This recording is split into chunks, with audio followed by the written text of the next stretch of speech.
Now let me ask you something. Have you ever felt like your prayers were just hitting the ceiling?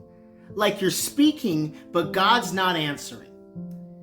Well, maybe it's not that God's ignoring you. Maybe, just maybe, we've been praying the wrong way. Let me show you how to pray God's way. Not grandma's way, not culture's way, but heaven's way. Now, before Moses could lead people, God had to lead Moses to a place called barrenness, Horeb, a dry place. Some of y'all are there right now. And instead of cursing your dry season, maybe you ought to realize that God is burning a bush in your wilderness. Now stick with me on this. He's not mad at you. He's trying to get your attention. Take off your shoes, Moses. But why? Because when you enter God's presence, you don't drag in your dirt. You leave your ego, your plans, your pride outside. When we pray, we step onto holy ground, church. So let's not come casual to a king's court. You see, God isn't a genie. This isn't Aladdin. We're not rubbing a Bible hoping our 3 wishes get granted. That's not prayer. That's superstition and Christian clothes.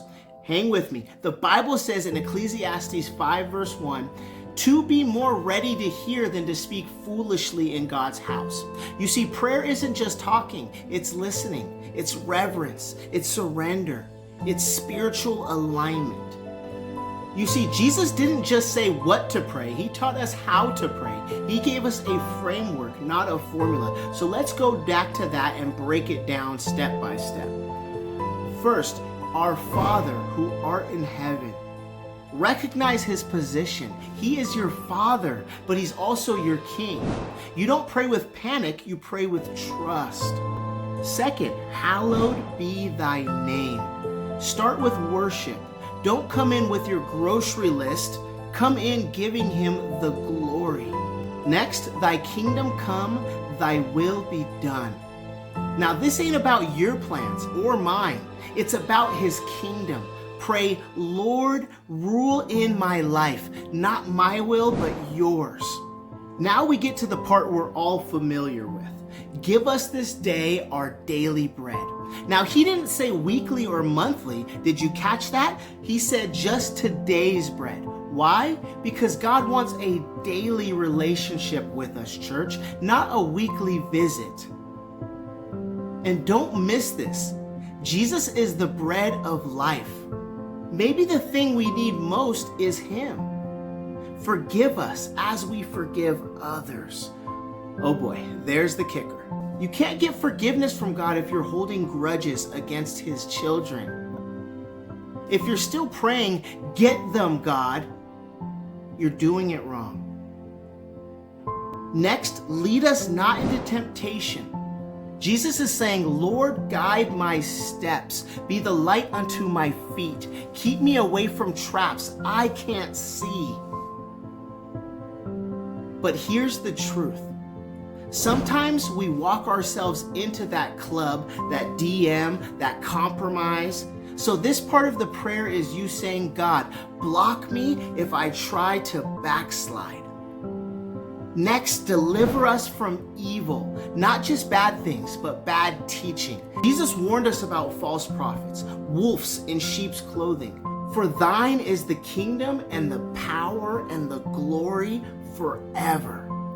We started this prayer in heaven, and we end it praising God again. That's how you bookend a powerful prayer. Worship on both sides. Now, friend, if you pray like this, you are building your house on the rock. You won't be tossed around when life's storms come, and they will come. You'll stand tall. Why? Because your prayer wasn't built on feelings. It was built on faith. Let's be honest. We've all had seasons where prayer felt dry, cold, routine, but now you've got the blueprint. You've got the how. So don't wait for a revival to start happening. Start one now on your knees, in your bedroom, in your car, at your job, right where you are. Pray the Lord's Prayer. Don't just recite it, but mean it. Walk through it slowly. Worship through it deeply. If this message stirred your spirit, like, comment, and share it with someone who's been struggling for prayer. Subscribe, because I upload on this channel daily biblically rooted, spirit-led content that helps you grow deeper in Christ. I'm Justin. God bless you and keep you. Until next time.